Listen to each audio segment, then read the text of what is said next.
बिस्मिल्लाहिर्रहमानिर्रहीम। अस्सलाम वालेकुम स्टूडेंट्स। आज हम लोग अपना करेंगे PSY 516 का लेक्चर नंबर 20। आज का जो हमारा लेक्चर है इसमें हम लोग हाइपोथेसिस टेस्टिंग के बारे में बात करेंगे।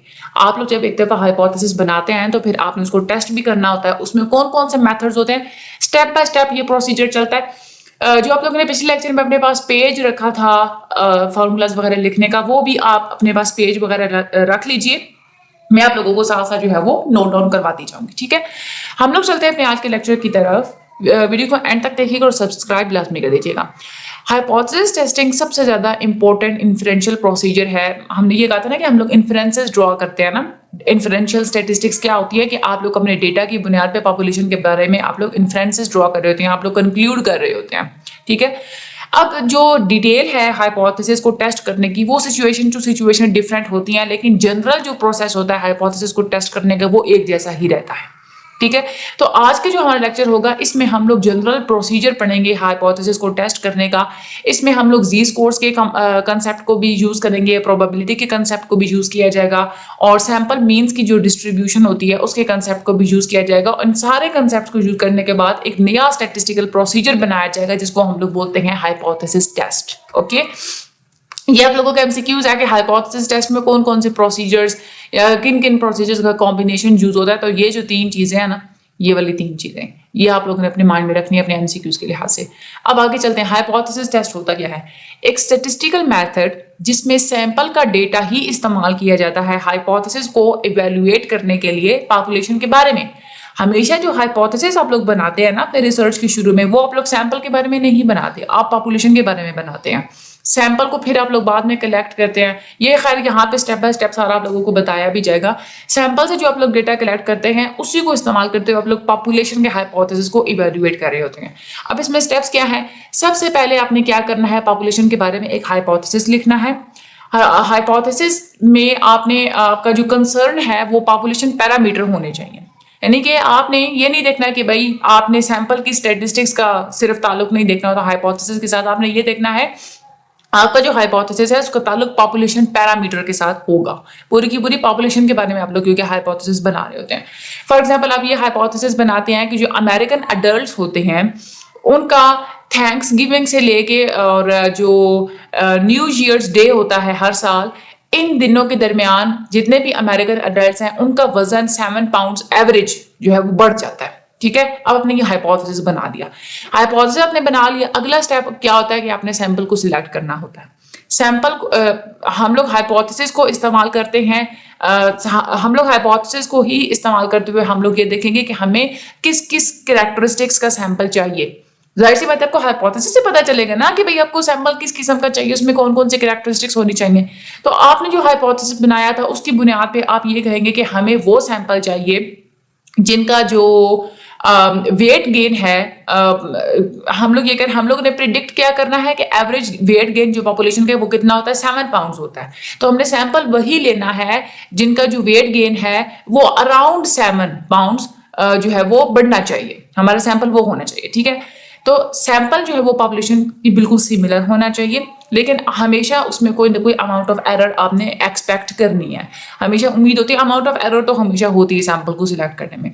सैंपल को आपने सिलेक्ट कर लिया, उसके बाद आपने क्या करना होता है, पॉपुलेशन में से रैंडम सैंपल को आपने चूज करना है।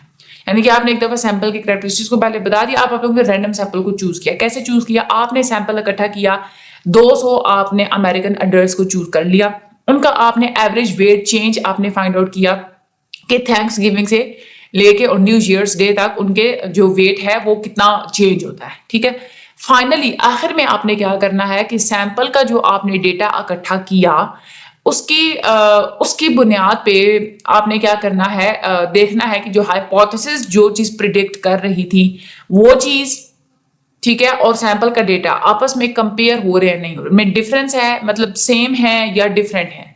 जो आपने प्रिडिक्शन बनाई थी वो और सैंपल का डेटा आपस में उनका आपने कंपैरिजन करना है। अगर तो सैंपल का मीन बिल्कुल कंसिस्टेंट है प्रिडिक्शन के साथ तो आप ये कहेंगे कि आपका हाइपोथेसिस बिल्कुल ठीक है। लेकिन अगर बहुत बड़ा डिफरेंस पाया जाता है डेटा के दरमियान और प्रिडिक्शन के दरमियान, फिर आप लोग ये डिसाइड करेंगे कि आपका हाइपोथेसिस गलत है, आपका हाइपोथेसिस रॉन्ग है। हाइपोथेसिस को टेस्ट क्यों किया जाता है? आप इसके पीछे क्या लॉजिक है? हाइपोथेसिस क्या होता है? आप पॉपुलेशन के बारे में एक अजम्पशन बनाते हैं, एक आप लोग मफरूजा घर लेते हैं। ठीक ठीक है, तो उसको जाहिर सी बात है कि आप लोगों ने टेस्ट करना होता है, तो उसके लिए हाइपोथेसिस को हमेशा टेस्ट करना जरूरी होता है। रिसर्चर हमेशा अपनी पॉपुलेशन से ही उसको स्टार्ट करता है, सैंपल से स्टार्ट करता है, वो सैंपल जिसके बारे में आपको कैरेक्टरिस्टिक्स पता होने चाहिए। बेसिक आइडिया क्या है इसके पीछे कि आप रियल दुनिया के बारे में कहीं कोई ऐसा रीजन ना घड़ लें जो कि किसी सिर्फ हाइपोथेसिस की बुनियाद पे जिसको आपने कंप्लीटली अंडरस्टैंड भी ना किया हो, ठीक है। यानी कि कंप्लीटली पहले आप लोग अंडरस्टैंड करें चीज को, उसके बाद ही आप लोग कोई ना कोई रियल वर्ल्ड के बारे में बात करें।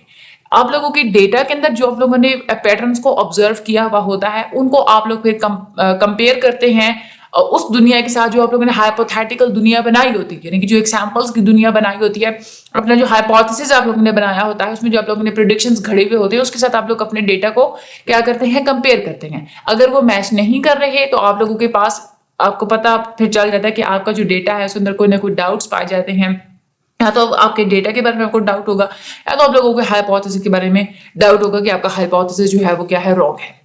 अब हम लोग आते हैं step by step hypothesis testing का। जो अभी हमने ऊपर जो स्टेप्स पढ़े थे ना, उन्हीं को मजीद यहाँ पे इलाबोरेट करके बताया हुआ है कि हाइपोथेसिस को कैसे स्टेट किया जाता है, कैसे लिखा जाता है, फिर कैसे जो है उसको टेस्ट किया जाता है, ये सारी चीजें। सबसे पहला स्टेप हमारा क्या होता है हाइपोथेसिस टेस्टिंग में, स्टेट द हाइपोथेसिस, यानी कि आपने हाइपोथेसिस लिखना होता है। हाइपोथेसिस टेस्टिंग का प्रोसेस शुरू ही तभी होता है जब आप लोग हाइपोथेसिस लिख लेते हैं अपनी अननोन पॉपुलेशन के बारे में, यानी कि उन लोगों के बारे में जिनके बारे में अभी आप लोगों को मुकम्मल तौर पे चीजों का अंदाजा नहीं होता। आप लोगों ने दो मुख्तलिफ किस्म के हाइपोथेसिस लिखने होते हैं और दो बिल्कुल ऑपोजिट हाइपोथेसिस लिखने होते हैं। ये दोनों ही जो हाइपोथेसिस होते हैं ये आप लोगों ने पॉपुलेशन पैरामीटर्स की टर्म्स में लिखने होते हैं। सबसे ज्यादा पहला और जो सबसे ज्यादा इंपॉर्टेंट दोनों में से जो हाइपोथेसिस होता है वो आप लोगों ने लिखना होता है नल हाइपोथेसिस। नल हाइपोथेसिस ये कहता है कि ट्रीटमेंट का कोई इफेक्ट नहीं होगा, यानी कि कोई चेंज एग्जिस्ट नहीं करता, कोई डिफरेंस एग्जिस्ट नहीं करता, किसी भी किस्म के एक चीज के चेंज होने से दूसरी चीज में कोई फर्क नहीं आता, उसको हम लोग कहते हैं नल हाइपोथेसिस। जैसे हम लोग ने अभी वेट के बारे में बात की थी ना, आप कहते हैं कि वेट नहीं चेंज होता, वो आप लोगों का नल हाइपोथेसिस है। नल हाइपोथेसिस को आप लोग आइडेंटिफाई करते हैं सिंबल H0 के साथ। H स्टैंड्स फॉर हाइपोथेसिस, और जो जीरो है इसका मतलब क्या है कि जीरो, जो ये जीरो अफेक्ट हाइपोथेसिस है, ये वो हाइपोथेसिस जो कि ये कहता है कि किसी भी किस्म का अफेक्ट नहीं होता। अब नल हाइपोथेसिस ये बना देते हैं कि जो ब्लूबेरी सप्लीमेंट है वो पिलाने से जो अडल्ट्स हैं उनकी कॉग्निटिव फंक्शनिंग के ऊपर या उनकी जहानत के ऊपर कोई असर नहीं पड़ता जिनकी उम्र 65 साल से ज्यादा होती है। ठीक है, ये आप लोगों का क्या होगा, H0 होगा। आप लोग ये कहेंगे जो मीन है, mean with supplement is equal to 80, यानी कि आप लोग ये कहते हैं कि आपका जो पॉपुलेशन है ना उसकी ज्यादातर जो इंटेलिजेंस लेवल है वो 80 का है, उसके जो कॉग्निटिव फंक्शन है लोगों की वो सारी क्या है, 80 की है। H0 जो आपका नल हाइपोथेसिस है वो आप ये कहेंगे कि जो मीन है जब उसको, यानी कि जो पॉपुलेशन है उसको जब सप्लीमेंट पिला भी दिया जाए तो भी मीन 80 ही रहेगा। ठीक है, क्योंकि नल हाइपोथेसिस ये कहता है कि सप्लीमेंट का कोई इफेक्ट नहीं हो रहा, स्टिल स्कोर जो है मीन के जो टेस्ट स्कोर का जो मीन है वो कितना होगा, 80 ही होगा। ठीक है, H0 जो होता है ये प्रिडिक्ट करता है कि जो इंडिपेंडेंट वेरिएबल है उसका कोई इफेक्ट नहीं होता डिपेंडेंट वेरिएबल के ऊपर। ये हमने पढ़ लिया अपना नल हाइपोथेसिस। दूसरा जो हाइपोथेसिस होता है वो होता है हमारा साइंटिफिक हाइपोथेसिस, जिसको हम लोग अल्टरनेटिव हाइपोथेसिस भी बोलते हैं, और इसको हम लोग आइडेंटिफाई करते हैं H1 से। ये जो हाइपोथेसिस होता है ये कहता है कि ट्रीटमेंट का अफेक्ट होता है डिपेंडेंट वेरिएबल के ऊपर, इंडिपेंडेंट वेरिएबल का डिपेंडेंट वेरिएबल के ऊपर अफेक्ट होता है, कोई ना कोई चेंज एग्जिस्ट करता है जनरल पॉपुलेशन में, कोई ना कोई रिलेशनशिप पाया जाता है, कोई ना कोई डिफरेंस पाया जाता है। ठीक है, ये आप लोगों का होता है साइंटिफिक या अल्टरनेटिव हाइपोथेसिस। अब H1 का आप लोग हाइपोथेसिस कैसे लिखेंगे, H1 आप लोग कहेंगे मीन विद सप्लीमेंट, यानी कि जब आप लोग सप्लीमेंट पिला देंगे तो फिर जो मीन होगा वो 80 नहीं रहेगा, इज नॉट इक्वल टू 80, क्योंकि आप क्या कहते हैं इसमें कि कोई ना कोई रिलेशनशिप एग्जिस्ट करे। आप ये कह रहे हैं कि जो ब्लूबेरी सप्लीमेंट है वो पिलाने से कोई ना कोई चेंज आएगा, जो स्कोर्स हैं वो 80 नहीं रहेंगे। वैसे तो नॉर्मली स्कोर 80 होते हैं ना, अब यहाँ पे क्योंकि आप लोग ये कह रहे हैं कि कोई ना कोई चेंज आएगा तो आप लोग कहते हैं इज नॉट इक्वल टू 80। ठीक है, लेकिन एक बात आप लोगों ने याद रखनी है कि ऑल्टरनेटिव हाइपोथेसिस में आप ये स्पेसिफाई नहीं करते कि जो टेस्ट के स्कोर्स हैं वो बढ़ेंगे या कम होंगे। अब कुछ ऐसी सर्कमस्टांसेस होती हैं जहां पे आप लोग के लिए अप्रोप्रिएट होता है कि आप लोगों ने ऑल्टरनेटिव हाइपोथेसिस में डायरेक्शन के बारे में भी बताना होता है। यानी कि फॉर एग्जांपल आप ये कहते हैं यहाँ पे तो आपने डायरेक्शन के बारे में नहीं बताया, आपने जस्ट सिंपली बताया कि भाई हमारा हाइपोथेसिस ये है कि सप्लीमेंट पिलाने से जो मीन है वो 80 नहीं रहेगा। ठीक है, आपने ये नहीं बताया कि कम होगा या ज्यादा होगा। अगर आप लोग डायरेक्शन वाला हाइपोथेसिस बताते हैं ना, तो उसके लिए आप लोग हाइपोथेसिस किस तरह से लिखेंगे, mean with supplement is greater than 80। अगर आप लोग कहते हैं ना कि भाई सप्लीमेंट पिलाने से जो इंटेलिजेंस लेवल है वो इंक्रीज हो जाएगा, टेस्ट के स्कोर्स इंक्रीज हो जाएंगे, तो आप लोग उसको ऐसे कहेंगे। या फिर आप लोग दूसरी सिचुएशन ये है, अगर आप लोग डायरेक्शन बताते हैं डिक्रीज होने वाली, तो फिर उसके लिए आप लोग हाइपोथेसिस कैसे लिखेंगे, mean with supplement is smaller than 80। ठीक है, यानी कि सप्लीमेंट पिलाने से जो इंटेलिजेंस लेवल है वो डिक्रीज हो जाएगा। यानी कि इस तरह से आप लोग डायरेक्शन अगर आप लोग ने बतानी हो तो फिर आप लोग ग्रेटर देन और स्मॉलर देन साइन को यूज करते हैं। लेकिन अगर आप लोग ने डायरेक्शन को स्पेसिफाई नहीं करना हो तो फिर आप लोग इज नॉट इक्वल टू का साइन जो है आप लोग इस्तेमाल करते हैं। उसके बाद आगे हम लोग चलते हैं, जो अभी जो हमारा फिलहाल का जो लेक्चर है ना, इसमें जस्ट हम लोग नॉन डायरेक्शनल टेस्ट के ऊपर ही तवज्जो देंगे, जिसमें हमारा जो हाइपोथेसिस है वो सिंपली ये कह देता है कि ट्रीटमेंट का जो है वो अफेक्ट होगा। हम लोग इसमें दो हाइपोथेसिस बनाते हैं, एक में हम लोग ये बता देते हैं कि ट्रीटमेंट का अफेक्ट होगा, यानी कि जो नल हाइपोथेसिस है, और जो दूसरा हमारा H1 हाइपोथेसिस है उसमें आप लोग जस्ट ये कहते हैं कि अफेक्ट होगा। ये आप नहीं बताते कि कौन सा कैसे अफेक्ट होगा, आप लोग डायरेक्शन नहीं बताते। आपने हाइपोथेसिस बना लिए दोनों तरह के। दूसरा जो स्टेप होता है उसमें ये होता है कि आप लोगों ने अपने डिसीजन के लिए क्राइटेरिया को सेट करना होता है। अब इसमें क्या होता है, नल हाइपोथेसिस की क्रेडिबिलिटी को इवेलुएट करने के लिए सैंपल से जो इकट्ठा हमने किया होता है डेटा, उसी को रिसर्चर इस्तेमाल करते हैं। हम लोग सिर्फ नल हाइपोथेसिस की क्रेडिबिलिटी को क्यों बात करें, हमेशा जो भी आप लोगों की रिसर्च होती है उसमें हम लोग दो हाइपोथेसिस तो बनाते हैं, लेकिन ज्यादा फोकस आप लोग नल हाइपोथेसिस पे करते हैं। हम लोग ऊपर पढ़ भी चुके हैं कि सबसे ज्यादा इंपॉर्टेंट जो होता है वो आपका नल हाइपोथेसिस होता है। अगर आपका नल हाइपोथेसिस रॉन्ग साबित हो जाए तो इसका मतलब क्या है कि जो दूसरा हाइपोथेसिस है वो बिल्कुल राइट है। इसलिए आप लोग हमेशा नल हाइपोथेसिस के ऊपर ही फोकस करते हैं। जो आपका डेटा आप लोग को इकट्ठा करने के अपने सैंपल से, वो या तो आपके नल हाइपोथेसिस को सपोर्ट करेगा या तो उसको बिल्कुल रिफ्यूट करेगा। ठीक है, अगर तो बहुत ज्यादा डिफरेंस पाया जाता है आप लोगों के डेटा में और नल हाइपोथेसिस में, तो आप लोग ये कहेंगे कि आपका नल हाइपोथेसिस बिल्कुल रॉन्ग है। नल हाइपोथेसिस जब रॉन्ग आप लोग कह देंगे, इसका मतलब क्या है कि दो चीजों के दरमियान में रिलेशनशिप एग्जिस्ट करता है। ठीक है, यानी कि H1 जो है वो राइट है, जो दूसरा हाइपोथेसिस है वो राइट है। अब इसमें क्या होता है, आप लोग एग्जैक्टली इसको डिटरमिन कैसे करेंगे, आप लोग ये देखेंगे कि आपके जो सैंपल के मीन्स हैं वो आपके नल हाइपोथेसिस के साथ कंसिस्टेंट होंगे। ठीक है, या फिर वो नल हाइपोथेसिस के बिल्कुल जो है वो ऑपोजिट होंगे, यानी कि वो उसको सपोर्ट नहीं करते होंगे। यहाँ पे आप लोग क्राइटेरिया जो सेट करते हैं ना डिसीजन के लिए, वो आप लोग सेट करते हैं अल्फा लेवल। इसका मतलब क्या होता है, आप लोग क्या करते हैं, हाई प्रोबेबिलिटी सैंपल्स को लो प्रोबेबिलिटी सैंपल से सेपरेट करने के लिए आप लोग बाउंड्रीज बना लेते हैं कुछ। ठीक है, यानी कि आप ये कहते हैं कि ये वाले जो चीज है ना, इसके होने के चांसेस ज्यादा है ना।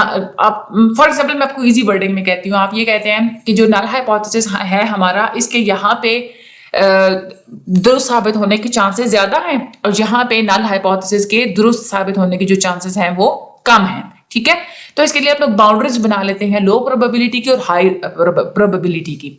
अल्फा लेवल, और इसको हम लोग लेवल ऑफ सिग्निफिकेंस भी कहते हैं, ये हमारी वो प्रोबेबिलिटी वैल्यू होती है जिसको इस्तेमाल करते हुए हम लोग वेरी अनलाइकली का कंसेप्ट डिफाइन करते हैं। वेरी अनलाइकली का मतलब क्या है कि यहाँ पे ये चीज हो ही नहीं सकती। आप लोग एक बाउंड्री बना लेते हैं, आप ये कहते हैं कि इस एरिया के अंदर, इस रेंज के अंदर अगर स्कोर्स हो गए तो इसका मतलब क्या है कि कोई चीज होने के चांसेस है ही नहीं, प्रोबेबिलिटी बिल्कुल है ही नहीं। समझ में आ रही है आप लोगों को बात। अच्छा, इसमें आप लोग क्या करते हैं, आप लोग एक स्पेसिफिक प्रोबेबिलिटी वैल्यू को सिलेक्ट कर लेते हैं, जिसको आप लोग बोलते हैं लेवल ऑफ सिग्निफिकेंस, या आप लोग इसको अल्फा लेवल भी कहते हैं। उसी वैल्यू को आप लोग अपने हाइपोथेसिस टेस्ट के लिए आप लोग क्या करते हैं, आप लोग चूज कर लेते हैं। अब अल्फा वैल्यू जो होती है वो हमारी स्मॉल प्रोबेबिलिटी होती है, और इसको आप लोग इस्तेमाल करते हैं लो प्रोबेबिलिटी सैंपल्स को आइडेंटिफाई करने के लिए। कॉमनली जो अल्फा लेवल्स होते हैं वो होते हैं 0.05 यानी कि 5%, उसके बाद 0.01 यानी कि 1%, 0.001 यानी कि 0.1%। अच्छा, ये जो 0.05 यानी कि 5%, इसका मतलब क्या है, अल्फा लेवल्स का मतलब ये होता है किसी चीज के होने के बहुत ज्यादा कम चांसेस होते हैं। अब अल्फा लेवल का अगर आप लोगों ने 5% सिलेक्ट किया, आप लोग ये कहते हैं कि कोई चीज होने के चांसेस बिल्कुल कम है, 5% चांसेस है। ठीक है, ऐसी सिचुएशन में आपका कॉन्फिडेंस इंटरवल कितना होगा, 95% होगा।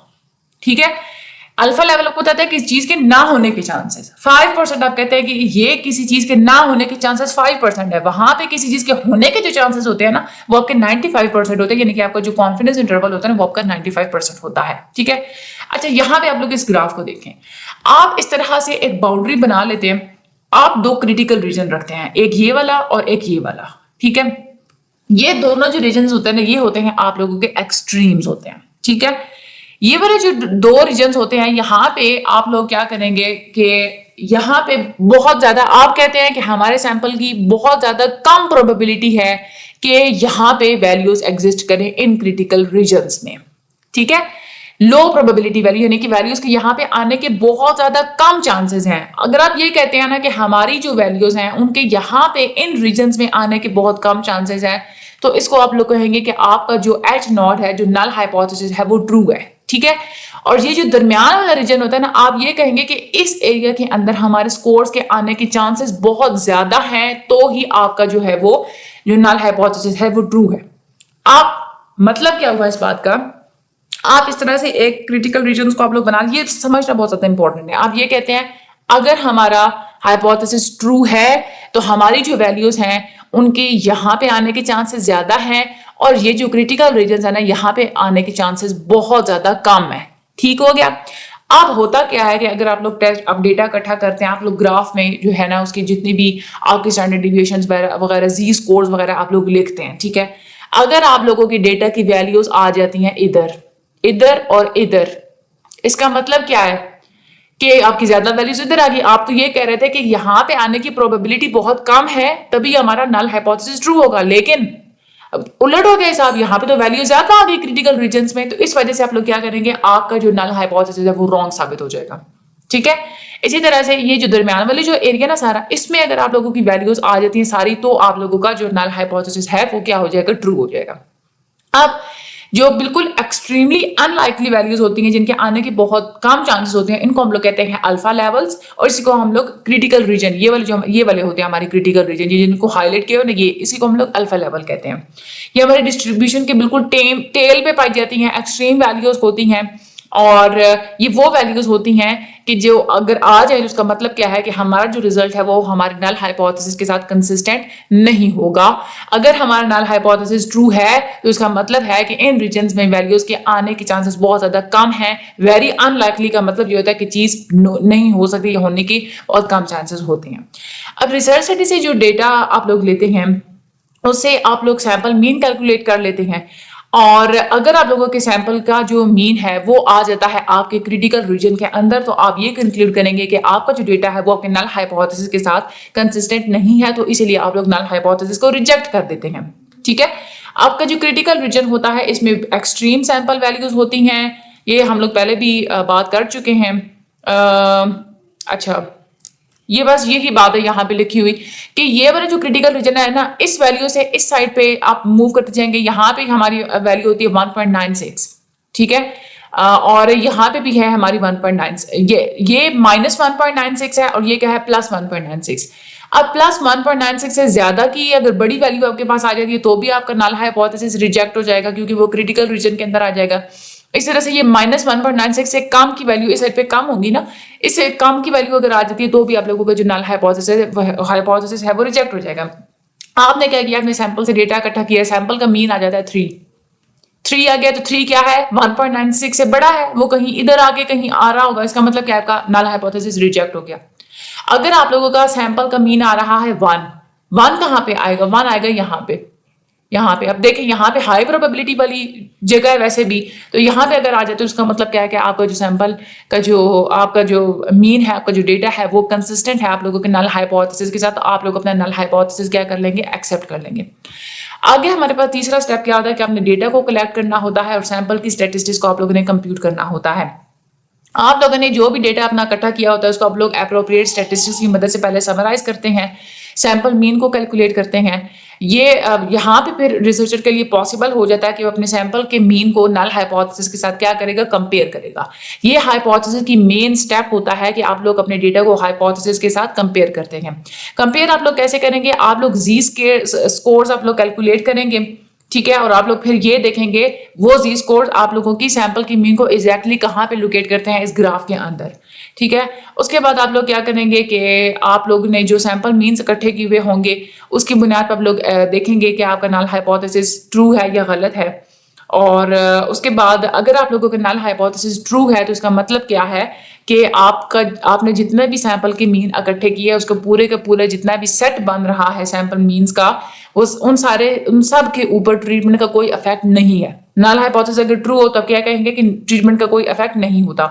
उसके बाद आप लोग जी स्कोर्स को कैलकुलेट करेंगे। जी स्कोर्स आप लोगों को ये बताएगा कि आप लोगों के जो सैंपल मीन है वो एग्जिस्ट कहाँ करता है, जो ऊपर हम लोगों ने ग्राफ पढ़ा था उसके अंदर।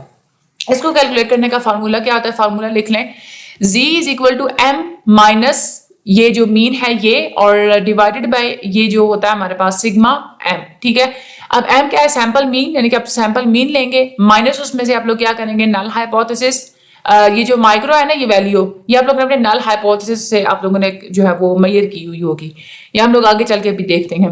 और z is equal to sample mean minus hypothesised population mean, यानी कि आपने जो हाइपोथेसिस बनाया था ना पॉपुलेशन की मीन के बारे में, आपने एक हाइपोथेसिस बनाया तो यानी कि एवरेज ऑन एवरेज इतना होता है, जैसे हम लोगों ने ये कहा था कि ऑन एवरेज 7 पाउंड जो है वो वजन बढ़ता है। ठीक है, तो वो जो 7 है वो यहाँ पे हमारा होगा माइक्रो, ये वाला जो साइन है ना ये। ठीक है, और divided by standard error between M and जो आपका जो मीन था वो। ठीक है, अच्छा जी स्कोर के जो top of the Z score formula measures how much difference there is between. अच्छा ये जो जी स्कोर का ये जो ऊपर वाला ये वाली जो चीज है ना नॉमिनेटर में, ये आपको बताती है कि डेटा में और हाइपोथेसिस में कितना डिफरेंस एग्जिस्ट करता है। और ये जो फार्मूला का जो बॉटम है ये आपको बताता है कि सैंपल के मीन और पॉपुलेशन के मीन में कितना डिस्टेंस एग्जिस्ट करता है। ठीक है, अच्छा ये आप लोग जैसे यहाँ पे ये जो फार्मूला है ना ये आप लोगों ने याद कर लेना है। चौथा जो स्टेप होता है उसमें वो क्या होता है, मेक अ डिसीजन। अब आपने यहाँ पे डिसीजन लेना होता है। रिसर्चर जी स्कोर वैल्यूज को इस्तेमाल करेगा डिसीजन लेने के लिए नल हाइपोथेसिस के बारे में। कैसे डिसीजन लेगा, अकॉर्डिंग टू द क्राइटेरिया जो उसने क्राइटेरिया सेट किया था उसमें। अगर आप लोगों ने क्राइटेरिया ये सेट किया था कि -1.96 से लेके +1.96 के दरमियान अगर कोई वैल्यू आती है तो ही आप लोगों का नल हाइपोथेसिस ट्रू होगा, तो उस क्राइटेरिया के मुताबिक आप लोग देखेंगे कि आपकी वैल्यू कहाँ आती है और आपका हाइपोथेसिस ट्रू है या फॉल्स है। ठीक है, उसके बाद आप लोग क्या करेंगे, सैंपल डेटा को आप लोग लोकेट करेंगे क्रिटिकल रीजन में। अगर तो आपका जो सैंपल का डेटा है वो आ जाता है क्रिटिकल रीजन के अंदर, तो इसका मतलब क्या है कि critical reason sample value in the critical reason या अच्छा ये यहाँ पे बता दें सैंपल की वैल्यू के क्रिटिकल रीजन में आने के चांसेस बहुत ज्यादा कम होंगे अगर आप लोगों का नल हाइपोथेसिस ट्रू होगा। हम ये कंक्लूड करेंगे जो कि हमारा जो सैंपल है वो कंसिस्टेंट नहीं है एच नॉट के साथ, यानी कि अगर क्रिटिकल रीजन में आपकी वैल्यू आ गई तो आप ये कहेंगे कि आपका जो नल हाइपोथेसिस है उसको आप लोग रिजेक्ट कर देंगे। एच नॉट यानी कि जो नल हाइपोथेसिस होता है उसको रिजेक्ट करने का मतलब क्या होता है कि ट्रीटमेंट का कोई ना कोई इफेक्ट पाया जाता है। ठीक हो गया। अब यहाँ पे इन्होंने यहाँ पे एग्जांपल भी दी, उसको आप लोग कैसे कैलकुलेट कर सकते हैं। फॉर एग्जांपल सपोज आपके पास जो सैंपल है, सैंपल का मीन आपके पास आया है 92। ठीक है, आपने जो सप्लीमेंट्स दिए 6 माह के लिए। नल हाइपोथेसिस ये कहता है कि जो पॉपुलेशन का जो मीन है वो कितना है 80। ठीक है, नल हाइपोथेसिस ये कहता है कि अगर 80 होगा तो हम लोग कहेंगे कि ट्रीटमेंट का कोई इफेक्ट नहीं है। अब यहाँ पे नंबर ऑफ ऑब्जर्वेशन आपकी कितनी थी 25 थी, और जो स्टैंडर्ड डिविएशन है वो आपके पास कितनी है 20 है। तो सबसे पहले तो आप लोगों ने क्या करना है, अपना ये जो standard error for the sample mean, ठहरे यहाँ पे ऊपर क्या लिखा हुआ था, सिग्मा एम का, अच्छा यहाँ पे नहीं बताएगा। अच्छा सबसे पहले आप लोगों ने स्टैंडर्ड एरर को फाइंड आउट करना है। इसके लिए क्या फार्मूला होता है हमारे पास, हम लोग पिछले लेक्चर में भी पढ़ चुके हैं, standard deviation divided by under root number of observations. Standard deviation अब यहाँ पे आपके पास कितनी थी, ये है आपके पास आई स्टैंडर्ड डिविएशन 20 की। ठीक है, और डिवाइडेड बाय आपने क्या किया अंडर रूट 25, ये आप लोगों के पास आ रहा है 4। स्टैंडर्ड एरर ऑफ मीन क्या आ रहा है आप लोगों के पास 4। अब उसके बाद आप लोगों ने क्या करना है, आपके जी स्कोर्स को अगर आप लोगों ने फाइंड आउट करना है, जी स्कोर्स को फाइंड आउट करने का ये फॉर्मूला होता है ना m माइनस ये जो होता है मीन और डिवाइडेड बाय ये। अच्छा इसकी अभी स्टैंडर्ड एरर ऑफ मीन की वैल्यू हमने कितनी कैलकुलेट की 4, तो m माइनस स्टैंडर्ड मीन हम लोग लेते हैं। m आपके पास आ रहा है यहाँ पे, m आपके पास कितना था 92 माइनस आपके पास जो वो कितनी थी, ये माइक्रो इज इक्वल टू 80 है ना, ठीक है, यानी कि 92 minus 80 divided by standard error of mean आपने कैलकुलेट किया हुआ 4। तो आपके पास जो आंसर है ना वो आ जाएगा इधर 3। ठीक है, क्योंकि 92 माइनस 80 आप लोग करेंगे तो आपके पास कितना आएगा 12 डिवाइडेड बाय 4 कितना आएगा आपके पास आंसर 3। और आप लोग ये कहते हैं कि हमारा जो क्रिटिकल रीजन की बाउंड्री कितनी है 1.96 तक है। अब 3 1.96 से बड़ा है तो आप लोग ये कहेंगे कि आपके जी स्कोर क्रिटिकल रीजन के अंदर आ गए तो आप अपने नल हाइपोथेसिस को रिजेक्ट कर लेंगे। आप ये कैलकुलेट करेंगे कि कंक्लूड आप लोग ये करेंगे कि ब्लूबेरी सप्लीमेंट का अफेक्ट होता है कॉग्निटिव फंक्शनिंग के ऊपर, क्योंकि आपका नल हाइपोथेसिस रिजेक्ट हो चुका है। दूसरी पॉसिबिलिटी ये है कि जो आप लोगों का जो सैंपल डेटा है वो क्रिटिकल रीजन के अंदर नहीं आता। ठीक है, अब ये तभी ये इसका मतलब क्या है कि आपके जो सैंपल का मीन है वो पॉपुलेशन मीन के बिल्कुल क्लोज आ जाएगा। तो इसका मतलब क्या है कि आपका जो आप लोग बताते हैं ना कि नल हाइपोथेसिस में इतना मीन है और वो इतना ही रहेगा। अगर आप लोगों की वैल्यू सैंपल मीन के क्लोज आ जाती है लेकिन सेम वही नहीं रही तो क्लोज है उसके, ठीक है, तो यहाँ पे हम आप लोगों को जो है ना वो एविडेंस मिल जाएगा कि आपका जो नल हाइपोथेसिस है वो रॉन्ग है और आप लोग ये कंक्लूड करेंगे कि आप लोग अपने नल हाइपोथेसिस को रिजेक्ट कर रहे हैं। इसका मतलब क्या है कि जो ट्रीटमेंट है उसका कोई अफेक्ट जो है वो नहीं होता है। ये क्या conclusion mean that the treatment does not appear to have an effect. ये क्या अच्छा, नल हाइपोथेसिस पहले आपने क्या किया था, नल हाइपोथेसिस को आपने अगर एक्सेप्ट किया, क्या हो रहा है भाई, नल हाइपोथेसिस अगर आपका, हाँ नल हाइपोथेसिस अगर आपका रिजेक्ट हुआ, अच्छा ऊपर वाली सिचुएशन में रिजेक्ट हुआ था, यहां पे आप लोग क्या कर रहे हैं, अपने नल हाइपोथेसिस को आप लोग एक्सेप्ट कर रहे हैं। यस ठीक है, यहाँ पे क्योंकि हम लोग ये कह रहे हैं ना कि आपकी यहाँ पे जो वैल्यू है वो नल हाइपोथेसिस में आपने जो मीन बताया था बिल्कुल उसके क्लोज है, या तो वही है या तो बिल्कुल उसके क्लोज है। तो आपको एविडेंस मिल जाएगा कि यहाँ पे आप अपने नल हाइपोथेसिस को रिजेक्ट नहीं कर सकते, यानी कि आपका नल हाइपोथेसिस ट्रू है। ट्रू होने का मतलब है कि ट्रीटमेंट का कोई इफेक्ट नहीं है। ठीक है, यहाँ पे इन्होंने बताया हुआ है कि सपोज इन्होंने ये कहा है कि आपके पास जो मीन टेस्ट स्कोर है वो आए हैं 84। ठीक है, तो जो स्टैंडर्ड एरर है सैंपल ये आपके पास सैंपल कितना था 25 और स्टैंडर्ड एरर ऑफ मीन हम लोग ऊपर भी कैलकुलेट कर चुके हैं, वो आपके पास आया था 4। और जो नल हाइपोथेसिस है वो आप लोगों को मीन बताता है पॉपुलेशन मीन 80। तो यहाँ पे आपके जी स्कोर्स क्या आएंगे, m minus population mean divided by standard error of mean is equal to m आपके पास कितना था 84 माइनस 80 डिवाइडेड बाय 4 आप लोगों के पास आ रहा है आंसर 1। ठीक है, अब आपने अपना क्राइटेरिया क्या सेट किया हुआ था कि 1.96 से ग्रेटर वैल्यू होगी तो ही आप लोग अपने हाइपोथेसिस को रिजेक्ट करेंगे, लेकिन यहाँ पे तो 1 क्या है 1.96 से कम की वैल्यू है, क्रिटिकल रीजन में नहीं आ रही, तो इसको यहाँ पे आप लोग अपने नल हाइपोथेसिस को एक्सेप्ट कर लेंगे। जी स्कोर 1 आया है तो 1 क्योंकि क्रिटिकल रीजन में नहीं है तो आप लोग नल हाइपोथेसिस को रिजेक्ट नहीं कर सकते और आप ये कंक्लूड करेंगे कि जो ब्लूबेरी सप्लीमेंट है उसका कोई इफेक्ट नहीं होता कॉग्निटिव फंक्शनिंग के ऊपर, यानी कि आपका जो नल हाइपोथेसिस है वो बिल्कुल ट्रू है। अब हम लोग आते हैं टाइप्स ऑफ हाइपोथेसिस के ऊपर। हाइपोथेसिस दो तरह के होते हैं, एक होता है सिंपल हाइपोथेसिस और दूसरा होता है कंपोजिट हाइपोथेसिस। सिंपल हाइपोथेसिस में आप लोग पैरामीटर की ना एक एग्जैक्ट वैल्यू को आप लोग यूज करते हैं, जैसे हम लोग ने ऊपर वाली सिचुएशन में 80 को यूज किया था ना कि अगर 80 वैल्यू आती है तो हम लोग कहेंगे कि भाई मतलब हम लोग ये कहते हैं कि ऑन द एवरेज लोगों का जो कॉग्निटिव फंक्शनिंग होती है वो 80 होती है। ठीक है, कॉम्पोजिट हाइपोथेसिस ये होता है कि आप लोग इसमें एक वैल्यू नहीं लेते बल्कि वैल्यूज की पूरी रेंज लेते हैं, वो आप लोगों की कॉम्पोजिट हाइपोथेसिस होती है। इसी तरह से आप लोगों के हाइपोथेसिस होते हैं दो तरह के, एक होता है वन टेल्ड और दूसरा होता है to tailed hypothesis. One tailed hypothesis होता है डायरेक्शनल हाइपोथेसिस टेस्ट। ठीक है, वन टेल्ड टेस्ट हम लोग उसको बोलते हैं। ये वो स्टैटिस्टिकल हाइपोथेसिस होता है चाहे H0 हो या H1 हो, जिसमें आप लोग ये भी बताते हैं कि पॉपुलेशन के मीन से वैल्यू इंक्रीज होगी या डिक्रीज होगी, यानी कि आप लोग इफेक्ट की जो डायरेक्शन है वो भी आप लोग इसमें बता रहे होते हैं, क्योंकि ट्रीटमेंट इफेक्ट से कोई ना कोई डायरेक्शन आप लोग एक्सपेक्ट कर रहे होते हैं। इसमें आपका जो पहला स्टेप होता है वो क्या होता है कि आप लोगों ने स्टैटिस्टिकल हाइपोथेसिस बताना होता है। हाइपोथेसिस टेस्टिंग में आप लोग सबसे पहले तो नल हाइपोथेसिस बताएंगे कि ट्रीटमेंट का जो है ना वो अफेक्ट नहीं होता। दूसरा जो आप लोगों का अल्टरनेटिव हाइपोथेसिस होगा उसमें आप लोग बताएंगे कि अफेक्ट होता है साथ में, क्योंकि आप लोग यहाँ पे वन टेल टेस्ट को यूज कर रहे हैं तो आप लोग डायरेक्शन भी बतानी है।